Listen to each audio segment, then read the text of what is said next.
Bismillahirrahmanirrahim. Assalamualaikum warahmatullahi wabarakatuh. Salam sejahtera buat kita semuanya, sahabat Charlie dimanapun berada. Muktamar NU yang tahun 2026 ini yang akan datang, ini bukan lagi soal siapa yang paling senior, siapa paling lantang, atau siapa yang paling sering disebut. Nah, hari ini jujur aja, warga NU sedang mengirim sinyal yang bisa dikatakan yang lebih jujur lah ya. Lebih jujur, kemudian cukup konflik, cukup simbolisme kosong, dan kami juga ingin NU yang stabil dan bekerja. Nah, data publik yang saya riset selama 2 kali ini, bukan 2 kali sebenarnya ya, ini tahap keduanya, yang memang menjadi satu rangkaian riset terkait elektabilitas Ketua Umum dan Rois Am yang nanti akan menjadi sebuah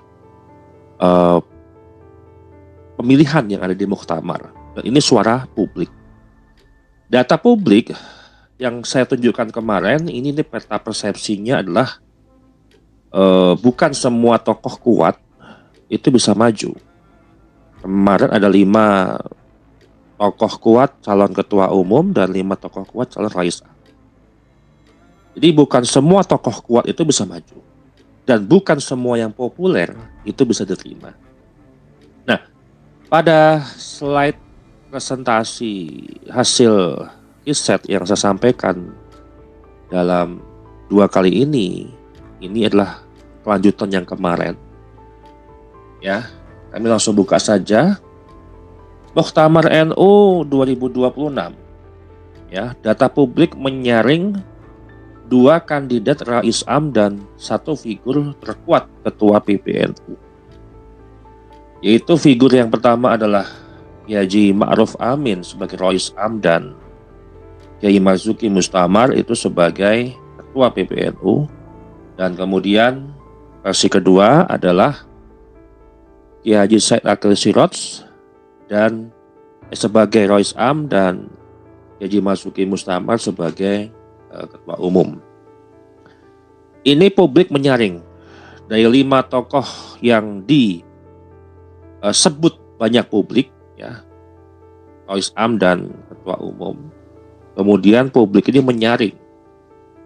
Ya, kalau kita bicara tahapannya, yang kemarin itu adalah publik banyak menyebut, ya. Kalau inilah faktor-faktor yang mengerucut, menyaring menjadi 2 kandidat kuat Rais Am dan hanya 1 figur kuat untuk ketua PBNU. Next, prinsip dasar yang kita mau sampaikan di sini teman-teman ya. Riset ini tidak bicara siapa yang ingin maju, tapi siapa yang bisa diterima oleh publik. Ya. NU pasca 2024 adalah konflik identitas dan klan. Publik NU menginginkan stabilitas, profesionalisme, rekonsiliasi kultural. Kemudian, netralitas terhadap nasab menjadi variabel yang sangat penting. Pertanyaannya bukan di sini anti Habib, tapi anti hegemoni simbolik. Rais Am tidak sama dengan ketua PBNU, tapi harus komplementer, bukan sebuah duplikatif. Nah, jadi netralitas nasab di sini penting untuk ditegaskan, ya. Bukan anti Habib, bukan anti Kiai, tetapi anti dominasi simbolik yang memecah jamiah. Ya. Jadi kalau kita ibaratkan Rais Am itu dan ketua umum bukan posisi kembar atau matahari kembar lah, ya. Tetapi harus saling melengkapi, bukan untuk saling menegasikan. Ini penting untuk ke depan. Nah, tahapan riset yang saya sampaikan ini ada tahapan 2. Kalau yang kemarin itu adalah pemetaan nama. Ya, pemetaan nama yang memunculkan 5 tokoh calon Rais Am dan 5 tokoh untuk ketua PBNU. Ini yang kemarin, kita bicara kemarin, ya. Nah, kemudian ciri utamanya adalah muncul yang tadi saya sampaikan, kemudian sumber dorongannya publik, kiai, pesantren ya, kemudian wacana media dan diskusi akar rumput maksudnya gitu ya. Belum ada penyaringan secara struktural, ya, bersifat simbolik, kemudian aspiratif, tapi bukan peta kekuatan real. Ini tahap yang dinamakan siapa yang banyak disebut, bukan siapa yang akan didorong. Jadi kemarin itu 5 nama Rois Am dan 5 nama Ketua Umum PBNU itu adalah persepsi publik yang paling banyak disebut. Oke, sekarang kita ke yang kedua, konsolidasi penyaringan alamiah. Nama akhirnya menyempit menjadi 2 nama kuat Rois Am dan 1 nama kuat Ketua PBNU. Apa yang terjadi di tahap kedua ini? Terjadi sebuah penyaringan alamiah oleh struktur NU, jejaring kiai, pertimbangan stabilitas jamin. Nah, faktor kuncinya resistensi internal, potensi polarisasi dan penerimaan muhtamirin yang nanti akan dilaksanakan di Muktamar NU. Ya, ini adalah tahap siapa yang paling realistis didorong untuk maju ke Muktamar. Jadi ini mengerucut. Yang kemarin kita bicara nama yang banyak disebut di publik media sosial, yang sekarang ini adalah siapa tokoh yang paling realistis untuk didorong ke Muktamar. Oke, next. Rangka berpikir, Rois Am, legitimasi moral dan simbol persatuan. Kemudian Ketua Umum PBNU, manajerial, struktur, dan eksekusi. Artinya, pasangan ideal hari ini adalah tenang secara simbolik, tapi kuat secara kerja. Ini adalah pasangan yang harus dikuatkan. Artinya apa? Ketua Umum itu ngegas dan Rois Am itu mengerem. Jadi ada penyeimbang dan pelengkap dari kedua belah pihak. Kemudian dataset simulasi total unit data adalah 820 konten diskursus publik YouTube, X, FB Group NU, TikTok, media online.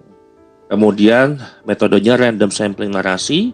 Kemudian lanjut riset pertama, codingnya adalah pro, netral, dan resistensi. Untuk margin of error-nya adalah 3,2%. Oke, kita lihat dengan posisi ini hasil penyaringan, ya, hasil penyaringan untuk berapa persen sih baik yang positif menerima, netral, ataupun negatif atau yang menolak, ya, dari 2 pasangan. Yang di sini pasangan yang kuat adalah 2 nama Rois Am dan hanya 1 nama yang figur kuat untuk menjadi ketua PBNU. Jadi pasangannya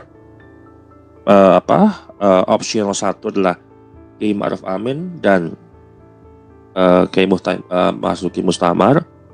Yang kedua adalah Kiai Akil Siraj dan Kiai Masuki Mustamar. Jadi inilah versi Rois Am dan PBNU.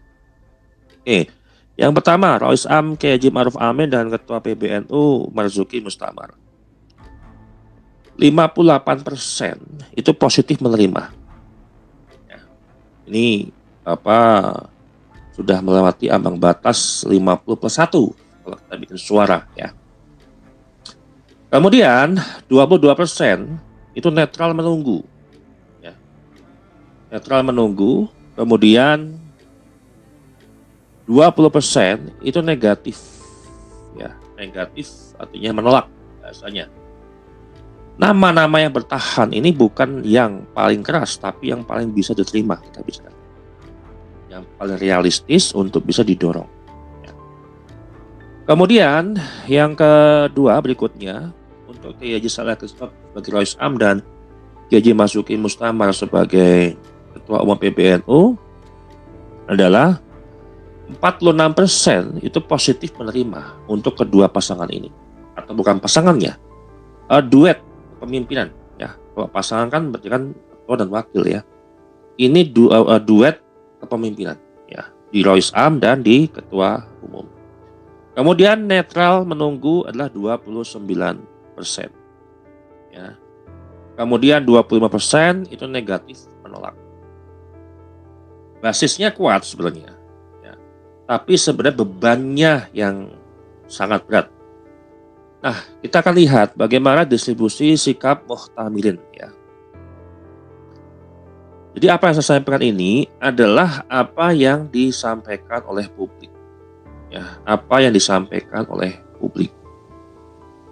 Yang pertama, mengapa distribusi sikap muhtamilin positif menerima Kiai Haji Ma'ruf Amin sebagai Rais Am dan ketua umumnya adalah Kiai Haji Marzuki Mustamar. Yang pertama, PWNU pragmatis, ya. Kemudian Kiai Sepuh dan pesantren kecil. Kemudian silent majority, elit yang ingin muktamar cepat dan aman. Catatan penting, ini bukan euforia, tapi penerimaan yang rasional, teman-teman. Ya, penerimaan yang rasional, dan penerimaan ini juga penerimaan yang menurut publik dianggap itu baik, ya. Kemudian yang menunggu, ya, ini mudah dikunci sebenarnya di hari H. Itu abu-abu lah, itu 22%. Ya. Yang pertama adalah khawatir faktor usia. Ini menurut publik, ya. Kemudian menunggu sinyal apakah benar mayoritas atau tidak. Kemudian bisa bergeser cepat ke positif. Ini yang persentase 22% menunggu. Catatan penting, kelompok ini mudah dikunci di hari H, ya. Kemudian yang negatif menolak 20%. Kelompok ini adalah minoritas ideologis, pendukung figur alternatif keras dan anti figur simbolik. Catatan penting, yang negatif menolak 20% dengan dua pasangan ini, Kiai Haji Ma'ruf Amin dan Kiai Haji Marzuki Mustamar, ya. Catatan pentingnya adalah ini tidak akan cukup untuk menyatukan mereka berdua. Ya, jadi ini adalah yang paling rendah untuk persentase menolaknya, sehingga tidak akan menjadi sebuah dominan untuk menjatuhkan kedua belah pasangan ini, gitu ya. Oke, yang kedua, distribusi sikap muhtamilin terhadap calon Rais Am Kiai Haji Said Akil Siraj dan Ketua Umum PBNU adalah Kiai Haji Marzuki Mustamar. Yang positif menerima 46%. Ini loyalis PBNU lama. Pasti akan sosok rindu dengan sosok Kiai Haji Said Akil Siraj, ya, yang memimpin 2 periode. Saya juga rindu sama beliau, ya. Kemudian PWNU yang dulu diuntungkan struktur pusat, ya. Kiai yang melihat Said Akil sebagai simbol intelektual NU, oh jelas. Profesor Doktor, ya. Kemudian pasangan ini adalah pasangan ideal, ya, baik Kiai Haji Ma'ruf Amin dan Kiai Haji Marzuki Mustamar itu profesor dan doktor. Kemudian pasangan Kiai Haji Said Akil Siraj dengan Kiai Haji Marzuki Mustamar juga profesor dan doktor. Ini intelektual NU semua. Jadi kalau kita bicara untuk pembaharuan NU, ilmu dan adab itu sempurna, ya. Dan keberanian pasti ada di level-level eksekutor nantinya. Nah, catatan penting, ini adalah basis solid tapi hampir mentok, sulit naik signifikan. Jadi angka 46% itu mentok sebenarnya, ya. Kalau kita simulasikan untuk prediksi nanti itu mentok. Kalau misalkan metode muktamar NU ini seperti pilpres, katakanlah, ya. Artinya sudah ada nama calonnya, tinggal nanti publik yang menentukan. Nah, ini tidak akan bisa naik, dia mentok secara persentase, sulit naik signifikan. Ya, paling kalau naik hanya persentase satu angka saja ke atas, 47 atau enggak turun satu angka atau 45. Oke, kemudian menunggu abu-abu 29%. Tidak bermusuhan tapi trauma konflik. Ya, trauma konflik itu trauma yang konflik yang sekarang ini, gitu, yang selama ada 2 kubu ini, gitu ya. Menunggu arah siapa yang mayoritas. Kemudian sangat sensitif pada isu legitimasi dan stabilitas, ya. Jadi menunggu itu lebih bagus mungkin. Catatan penting, kelompok ini tidak otomatis juga pindah ke Said Akil, ya, meski ia kampanye keras, gitu ya. Maksudnya ke Ma'ruf Amin gitu ya. Kemudian negatif, menolak 25%. PWNU yang pernah bentrok langsung dengan kiai pesantren tradisional non elit. Kemudian muhtamirin yang ingin NU dingin dan aman. Ini untuk yang negatif. Catatan pentingnya adalah ini blokade struktural. Bukan karena kebencian pribadi, tapi kelelahan konflik. Jadi yang menolak ini juga nggak mau konflik juga sebenarnya, gitu ya. Next, kesimpulan akhir yang saya sampaikan di sini adalah Kiai Haji Basuki Mustamar adalah kunci bagi variabel penemu. Ya, pertarungan sesungguhnya bukan elektabilitas, ya, tapi resistensi konflik. NU saat ini lebih memilih stabilitas daripada sebuah kontinuitas. Ya, Kiai Said Akil kalah bukan karena lemah sebenarnya, ya, dalam hal ini. Artinya kalah dengan persentase Kiai Ma'ruf Amin, ya, tapi karena beban sejarah. Ya, kemudian Kiai Ma'ruf Amin menang bukan karena agresif juga, tapi karena dibutuhkan. Nah, cuma saya memberikan sebuah catatan kritis. Jika terjadi manuver hukum di dadakan, gitu ya, kemudian ada delegitimasi teknis muktamar misalnya. Yang ketiga, atau perubahan tata tertib, maka semua angka-angka ini bisa bergeser kurang lebih 5%. Namun pemenang itu tidak akan pernah berubah. Karena dalam sebuah statistik, urutan angka nomor itu akan lebih stabil, tapi kalau angka itu bisa naik turun. Ya, jadi itu yang bisa saya sampaikan. Mudah-mudahan apa saya sampaikan ini menjadi pemahaman buat kita semuanya. Nah, data ini juga tidak untuk memilih pemimpin, gitu ya. Data ini hanya membaca kemana arah NU ingin pulang, gitu ya. Jadi kalau kita bicara NU ini ya rumah kita semuanya. Kemana rumah NU kita akan pulang, ya tentunya di muktamar nanti untuk menentukan masa depan NU yang lebih baik lagi. Jadi saya harap ini menjadi sebuah pemahaman dan bisa menjadi sebuah rujukan juga bagaimana kekuatan menjelang muktamar NU ke 2026 yang ke-35. Demikian dari saya. Saya ucapkan wassalamualaikum warahmatullahi wabarakatuh.